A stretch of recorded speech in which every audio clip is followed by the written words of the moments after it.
Attorney Ver Kimco, ang Tingog sa Iligan. Tingog sa Iligan.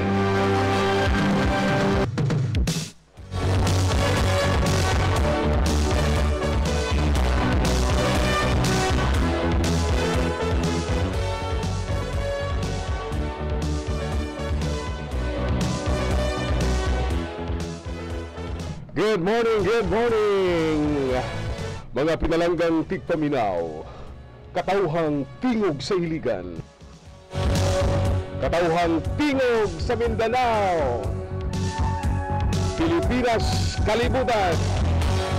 Welcome na usab, nining katluan ka mga gutlo, nga tingog sa katauhan, tingog sa Iligan.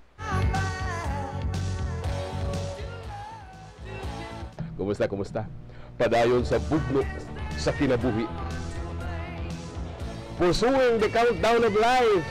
The final countdown. Wapay. Bitaw, good morning ninyong tanan. Atong daigon ang Diyos sa makausapa. Nining kabuntagon, wa tay laing pamaagi aron kita magmalipayon ug magmaligon.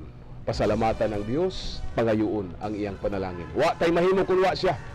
Kun wa siya hambugiro kita. Kung wa ta, hambugiro kita sa itong gahom. Kung wa siya, kurakot kay siya ta. No? Kung wa siya, taas kita garbo. Di ta managad og tingog sa Iligan. Di ta mutubag telepono. Basta 6:30 na. Kaya di ta ganahang mutubag. Good morning ninyong tanan. Salamat kay kaigsuonan. No? Atong technical partner, Judy Itom. Tibok Pwersa sa Maniligan, of course, sa atong station manager Ramil Imburong. Sa transmitter, Ver Magallanes, Judy Bunhok. Sa atong technical chief engineer Felix Talasan. Maayong buntag kaniyong tanan. Madugog kita AM band 711. Madugog kita simulcast RMN Iligan IFM 102.3. Madugog yapon kita live sa social media via the internet. Audio, video, live streaming sa Ustream. Ang atong kanhi ay mga issues karon, mahimong matan-aw ninyo sa YouTube. Kung nagrabyado mo, tanawan ninyo. Awan ninyo. Kung na ay wa mamiss, naramay naghangyo na to nga Attorney Ver, hisguti ko nitong balik. Emphasize ko nitong imong hisgutan nga gahapon aning pamulitika.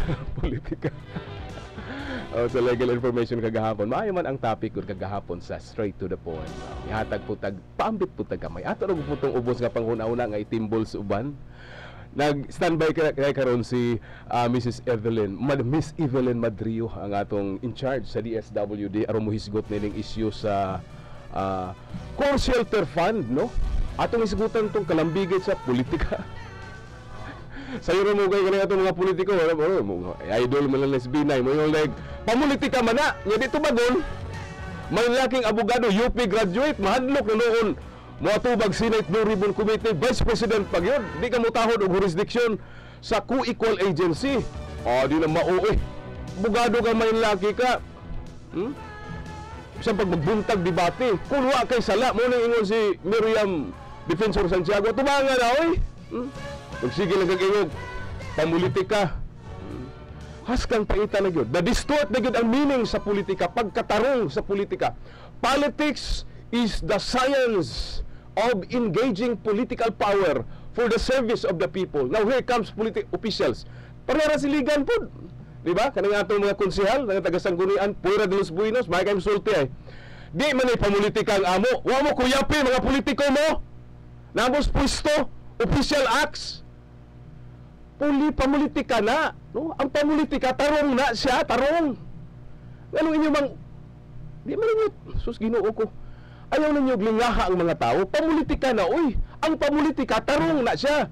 Ang dili mo ang binuang ang kanang corruption, kanang apang panghustayo natong kwarta sindong, kanang di ato atimanan ng mga sindong survivors, atong babagan kanang mga kalihukan sa gobyerno para sa sindong hantod pagkakaroon, di magasto ang pundo sa sindong tungod kay gabagbag ta. Maunay, binuang, di na pamulitika. Ang pamulitika, serbisyong sakto sa tao. Sinsya kini sa paggamit sa gahom sa gobyerno alang sa serbisyo sa tao. Maunay politika. Uning idukaron tanan napoy ato mga politiko nga wala sa gahom pud karon, may pud nga adili tamutingog pud kay di ta masabtan basig ingon nilag pamulitika porbida gid mo mga politiko biya among dagko no. Ang resulta kami na noong news media may pasagin lang. Sa demokrasya maningog ang tanan, lain-lain tagpapil. Okay, kamo mga politiko mo naaman mo sa gahom wa tingog mo aron madungog mo. That is your rule. Nga maghilom mo sa panahon, mutingog lang mo eleksyon, di mo dahan ng mga kurakot dagko. Unya kami ang taong news media mutingog, kami pa'y pasangin lang. Kaya ng ilang mga propagandista mo rin ilang gusto sige, amen, aleluya lang. Di na dahi pa-interview ay. Pangutan og salin, di na manubag. Vice Mayor Rodi Marzo, haranaan gud mo na mo ba? Kamong tagsa-tagsa ka mga konsel, di mo manubag, no? Hinsaad na to si Councilor Bong Abragan, tubag siya, matubag siya.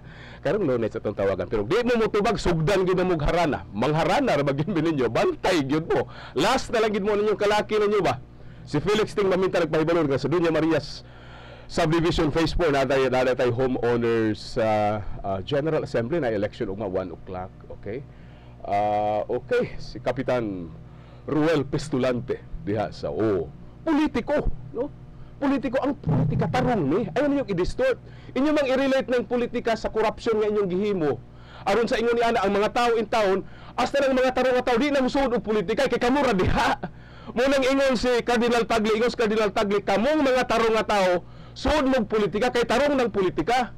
Kanang politika karon nga buan na atong gobyerno karon kay inyong gitugutan ang mga buluyagon may musuod diha kay mahadlok mo papili. Mahadlok mong sawayon.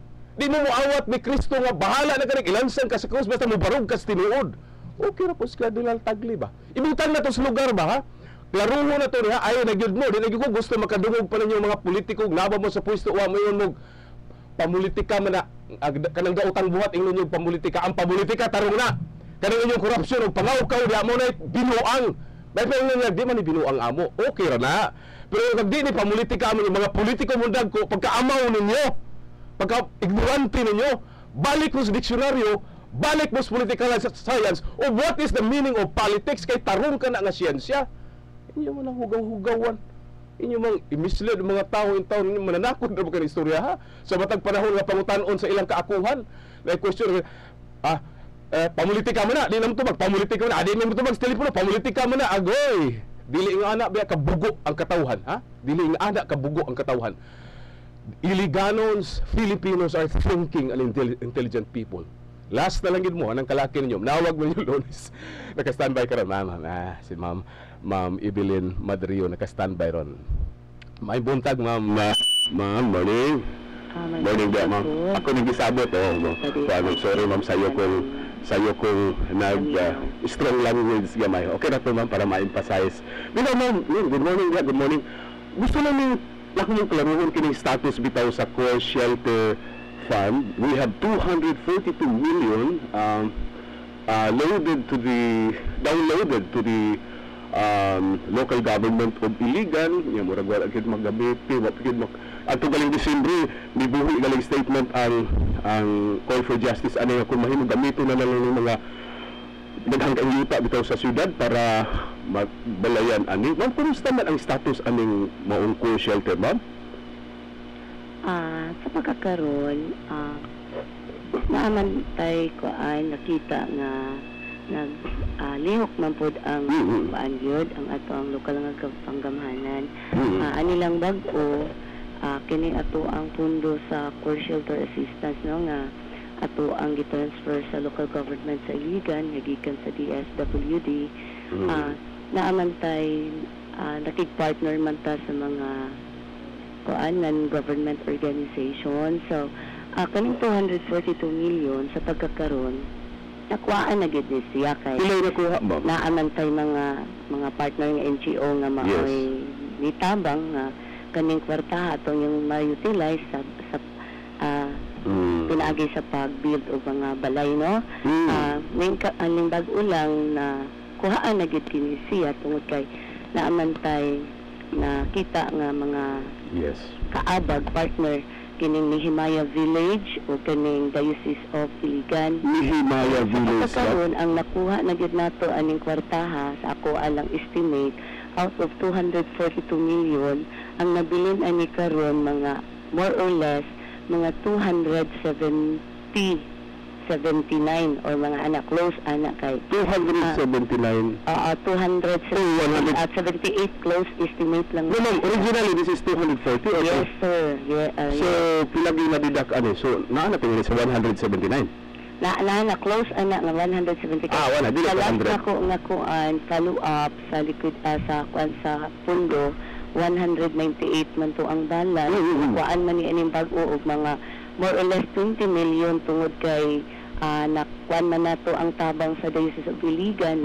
Hatag man sila og yuta og the fact aside from yuta nga gihatag sa Diocese of Iligan, naghatag pa sila cash nga counterpart nga 40,000 kada balay para mahimong naghatag pa sila, ma'am? Dili ba kay I see. Yes, ang cost total so ang cost sa balay, ma'am, pila na tanan? 110 kibali 1,000 ang cost sa kada balay. Ang pundo ano lang?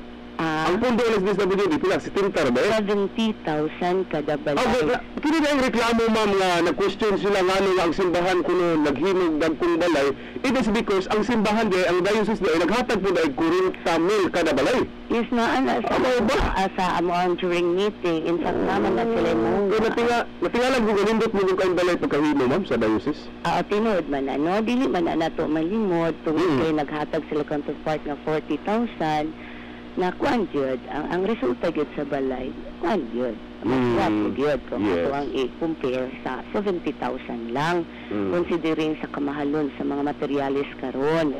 So man siya nga ang gikomit lang sa diocese ila lang gipaiguan ilang cash nga pundo kibali mga 293 sa units lang housing units lang gikomit mo na nga 293 units times 70,000 sa DSWD, more or less mga 20 million. So naghatag pa di ay aning transaksyon na naghatag pa di ang simbahan og milyon 40,000 each house plus dila ang luti nila gihatag pa gid nila.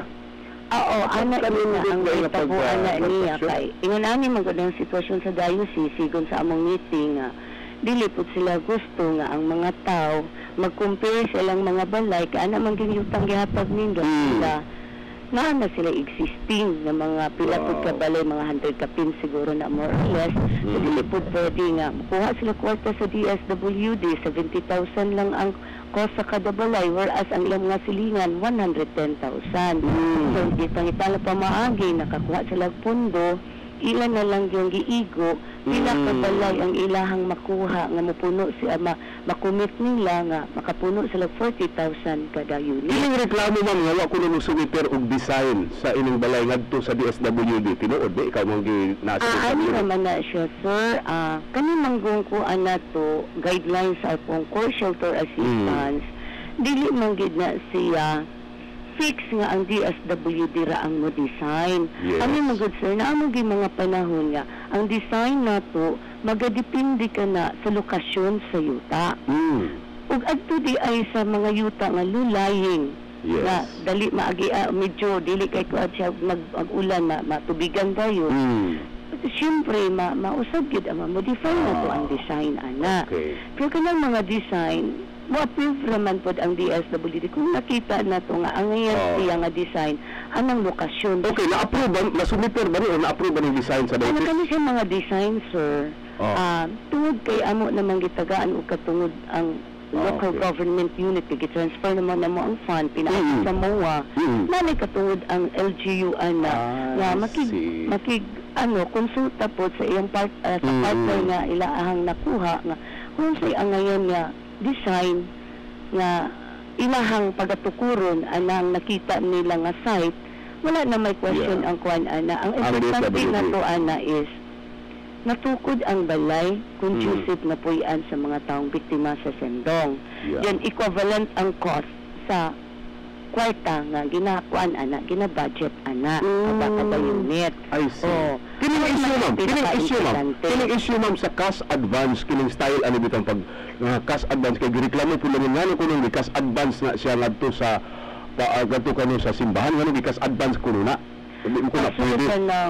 amin man na ang pamaagi na to, sir, kung makipart-partner ta, bisan kami, bisan asa nga local government sa Lanao Norte nga mga armed conflict na mga areas, ginabuhat na sa DSWD nga once na anatay agreement no sa MOA with the local government or with the national with the non-government organization. MOA itself, mauna na'y makapakuan nato. I see. Makapalig-on sa atong partnership nga nagasalig ta nga kini nga ato ang partner ilag yung gamiton ang kwarta sa sigon sa kasabutan nato sa MOA. Kumusta man ba? Ang lisalig ta nga ang kwarta i-download nato sigon sa ato ang gikaunan nga pila ka balay atong itukod o pilay kantidad sa kada balay. Because as I read the MOA, at the end of the project, ang diocese di naman siya obligasyon nga mo-liquidate o na apil na siya. Aron maklaro o wala. No advance gid. Ang legit ang kwarta. So, unsa may ipalit na to o materyales sa pag-construct. Kaya nga itong kwarta sa DSWD, materialis regida siya, sir. Okay, ma'am, ang konsepto doon sa nagreklamo kini si Cesar Octubre, guban, na kuno contractor ang nangontrata kuno ang simbahan. So, iklaro kuno, as representative of DSWD, kami mahintungdan ani sa gobyerno, tinuod ba nga contractor ang estado ani sa gobyerno o sa mga sa simbahan o sa ubang NGO na partner ninyo? Dili man nato matawag ang contractor kay nga sa gikaingon ko na sa unahan, naghatag kini sila gyuta. Nagpuno pa sila og 40,000 kada unit. Wow. Contractor ka, wala kay ko-contribute ko dili. Ang imurang suhol sa imong pag-construct sa labor. Saan man nato pag-ibutang ang natagtawag o contractor nga naghatag rin sila 40,000 each kada unit o gihatag paligi offer nila ang yuta. Then the fact gani, daghan pa gani sila og mga balay nga gipanghatag nga wala gani obligasyon ang mga beneficiaries. Yes. So, layo ra kay na nimo tawagon na nato ang atong partner nga nangontrata sila. So, partner sila. Kung isa na total, wala man sila gain. Ani, makita man ninyo ang resulta. Wala ko nag-ingon nga ako ang kanang dapigan ang diocese. Ani, no? Ang ako lang is, ang makita lang nato unsay ilahang gibuhat. Kana klaro man gyud sa atong mga mata nga ang kwarta sa DSWD 70,000 dili man gyud 70,000 ra gyud ang atong makita sa natukod nilang mga balay. Dili man gyud nato malimod. Ug tinuod man gyud na nga 40,000 ang ilahang giad. So kung ato ang plano nato sa kana kibalin sa ato ang kana giting kalibalin matan-aw gid nato sa atong mga mata nga sa ma-assess gid nato ang value sa kada balay nga ilang gitutok. Nga dili gid na worth 70,000 suma sa gidugangan nila kung kamil kada balay. Budget nga gihatag sa DSWD. Budget sa diocese ha. Kaya sa lupi. Para sa DSWD dili gid na kontraktor kundi partner nato sa pagtabang sa pagtabang nato sa mga biktima no sa sindong sa iligan nga dugay na gid in town nag-asa nagdahom nga matagaan gid nato no nahakibaling gipangandoy nga tagsa-tagsa nga mga balay so kana gani nadugay gani na tungod kay wala gid ta ang problema lang man gud nato diri sa iligan ato ginandiang kun nga wala gid tay yuta no ng katarukan sa mga balay. Daghan yuta, ma'am. Daghan yuta ang local government. Dugay na mga gipukpuk. Pero naghanag yuta, ma'am. Dili yung gusto mo gamit ang yuta. Lagi, nakakatawa. Ilahan ang rason, ma'am, sa mga konsihal nato o previous administration. Pero ang magkatawa, maghuna-una nga, di kakita yuta. They would even have the right to expropriate. Muna nga itong giingon ba? Kung dili na binugo o istorya nga na mo ito, buka mga tao sa iligan nga yuta, makuha. There was even a time, ma'am, di ba, nga na ato'y funds para gikalibinay sa NHA para pag-expropriate og mga yuta. Wag tayo magagamit kay istorya, wa yuta. Anyway, ma'am, kuan ma'am, kini kadtong previous nga kuan, ma'am, Belen, katong previous, ingon ka nga naay sa diocese na mga NGO nga na-partner. So tingala to village. Nehemiah Village. Nehemiah Village. Nga sa nila, Religious gyapon na siya kuan organization. is Catholic, non-Catholic, ma'am? Non-Catholic. Evangelical Church. Evangelic. Na unsa na style ninyo ma'am pag-download adto ma'am kanang cash advance o gipaagi Ang ninyo? tumukal gihapon ng government, Ay, mga gyapon. Similar. sa MOA, then makamit lang sila sa criteria. Mao gihapon ang ilang gibuhat sa Nehemiah nga nagkita gihapon sila counterpart. Pilay counterpart nila ma'am? Dili lang nakuklaro no kung pila kay dako magupog na hatag nga counterpart ani ang local government sa pag-develop sa site. Dako ang gasto pod ang lokal. Kung kinsa yuta mo ito? Ani ang di pa man ni siya actually buildable ang yuta diha sa Del Carmen. So dako sa gasto ang local government para lang ready. Religious na siya. Ano ang yuta ma'am private? Nitagiyahan sa Nehemiah. Tag-iyahan po. So, di na mga previous similar kuan ani. Kani sa uban dito like Yolanda, Sendong sa Cagayan de Oro. Ingani ba good ng style ma'am? Ug mo download og co-shelter fund ka MOA then cash advance dayon mo kung style. Yeah, siya kadaghan na mi ano Spirit Savior ni tabang po sila sa Ilig sa Cagayan de Oro. No, karon lang. Karon sa unang higaw nagabang pa kas kadaghan mo gani Cagayan de Oro. Mao man gani style ni ay cash advance kay di ba disaster mode. Di na ba kayo nagawaan kani adto nga gikasuhan ni Nehemiah Village ug uban pang mga partners gikasuhan ba ma'am wala? Sa ako alang personal nga kuan no ako alang yung personal nga nadungog or nakita wala man po wala. So first time ni siya nga ang mga pare nga gikasuhan kani partner? Dili ko ka-comment further as far as you know, of course. As far as you know. Kung ko kabalo kung unsa gyud ang ila. That's it. Ang ako lagi pangutana ma'am, ikasuhan based on that MOA transaction. Sa ilang grounds. Comment ana kay. Wala ko kabalo. Wala ko mga komentaryo ni ma'am. Ako lang as far as your personal knowledge is concerned, is this the first case that you have learned nga dunay partner nagikasuhan sa paggamit sa co-shelter fund kani adto of the same scheme nga cash advance dayon inila napod sila equity na ba kayo wala kayo ba online kada to gawas aning diocese ma'am? Sa ako lang kawalingon nga pandungog ako maghihapigadala sa mga armed conflict no sa Lanao Norte. Yes. Nakig-partner maghihapon mi sa Munay, sa Tangkal, sa Pulambugan, sa Kauswagan. Pagkimo og mga balay, wala man po ko sukad po nakadungog. Sa po alang experience sa po ang pagdala sa mga co-shelter assistance para sa biktima sa disaster. Ma'am, relax at 1 minute gamay ma'am ha, kay gamay niyo kay ma'am. Balik ta kagyot ma'am. 1 minute lang ma'am. Standby lang gamay ma'am. Thank you kayo.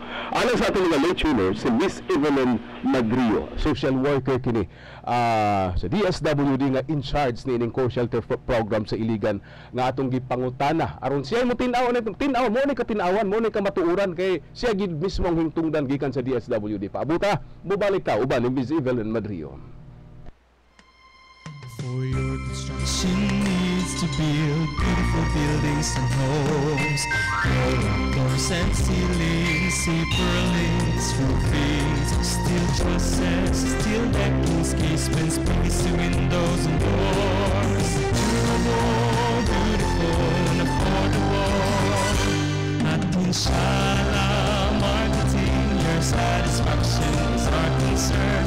Quality and artistry, Inshallah can guarantee you'll be delighted of the services at Inshallah Marketing. Inshallah Marketing also offers roof and gutter cleaning service to remove dirt, rust, and algae to extend the life of your roof. It also repair and replace dilapidated roof and gutter and offers repainting job to have your roof a stunning new look. Inshallah Marketing has a team of experts to professionally perform quality job at a very reasonable price with 1-year warranty. You'll be delighted of the services at Inshallah Marketing. Call us now at 223-0533 or 223-5832 or visit us at Bagong Silang Highway, Iligan City. Good morning, Honorable Councilor Kagawad Grace Labalan Katubig sa Kiwalan. And of course, sa atong mga CDP diha, mga kauban, no? Grace Labalan Katubig is the incumbent treasurer of the Centrist Democratic Party of the Philippines, Iligan District, ang partido sa tiunayng demokrasya. Of course, kagawad Ayan Caliba ang atong sekretaryo. O of course, atong mga aktibo diha nga mga konsehalis sa vida ni Kagawad Largo. Of course, ni Kagawad Iba Abadies sa Kiwalan. Thank you very much. Chris Garments, thank you very much. Engineer Vicky Fernandez Campilan. O salamat usab kayo, Regs Beach Resort. Salamat kayo. Alang sa atong mga lecturers, katinawan yun din, no? The most objective, possibly information nga mo resolba ning tanan, kay ilang pasangil ko, no? Supak, ang balaod, ang mga guidelines ning tanan. Naka-standby nato. Aron mahuman na lang natay closure aning istoryahan ni, closure ba? Ato yung gitawagan ng DSWD. That's why we have live kauban nato si Miss Evelyn Madriano. Back. Good morning, usab sa Hardin Coco Lumber Enterprises diha sa Tugot Highway. Ma'am Len. Hello, ma'am. Yes. Yeah, yes, ma'am.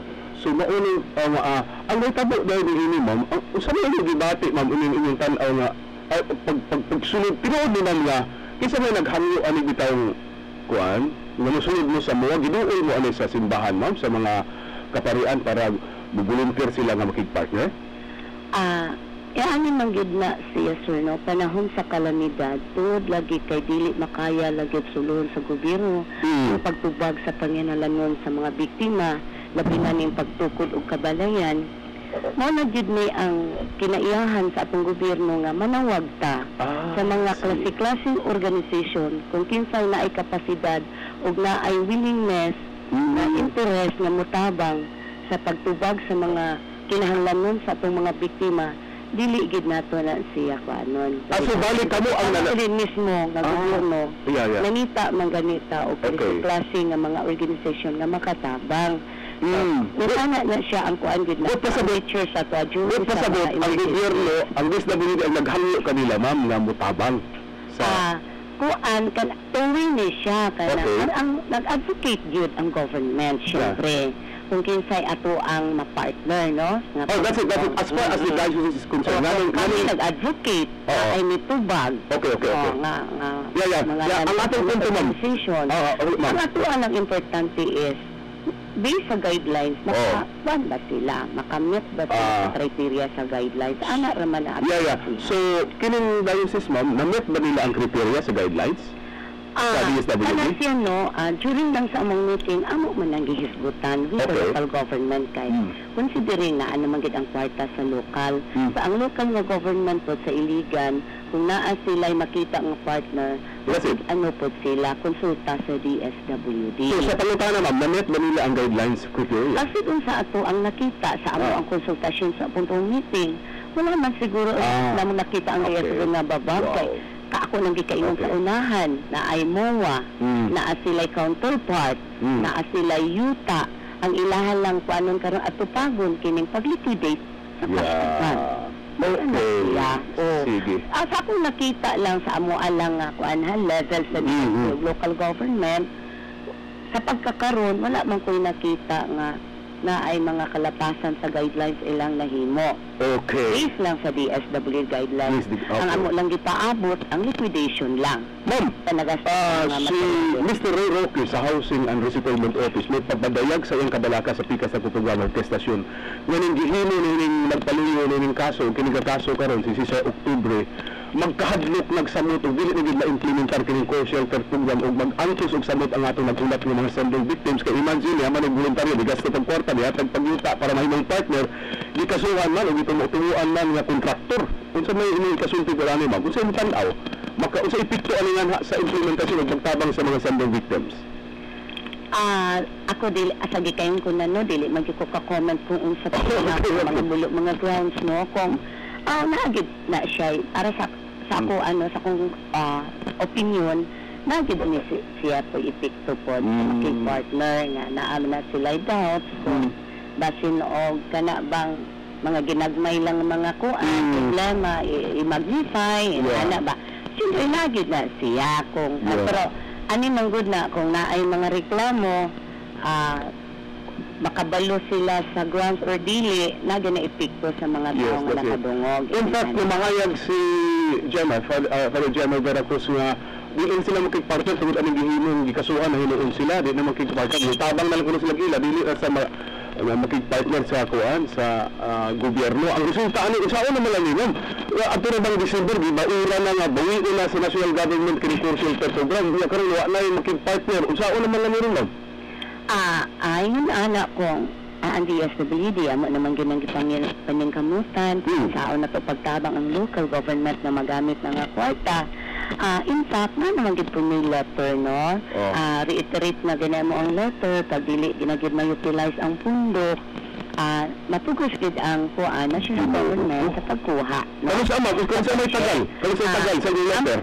Base naman ko po na sa mong nakita kung depende gyapon na sa amo ang panag-hisgot-hisgot no sa local government amo sa tanawon kung naata bagay chance nga makakita sila og yuta or wala, depende gyapon na sa amo ang gyapon consultation. So kano sa ang tagal ma'am? Mura man dai extension, kano sa ang tagal ninyo usab? Kung makita na gid na ano yun na siya sir, kung makita na gid namo nga hopeless ang LGU nga makakita og yuta, naaman gid po na sa guidelines nga naaman gid po tay timeline kanos ato ta kutob makahatag sa local government og panahon nga makapangita sila og yuta.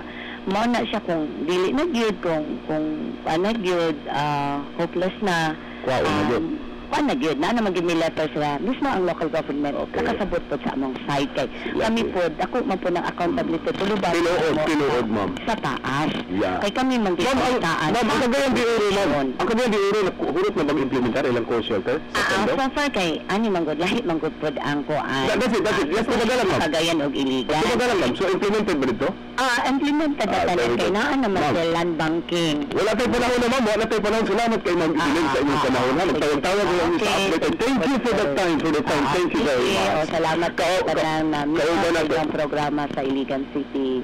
Okay, salamat kayo, Miss Evelyn Madrio sa Department of Social Work and Welfare and Development. Sunod ng National News ha.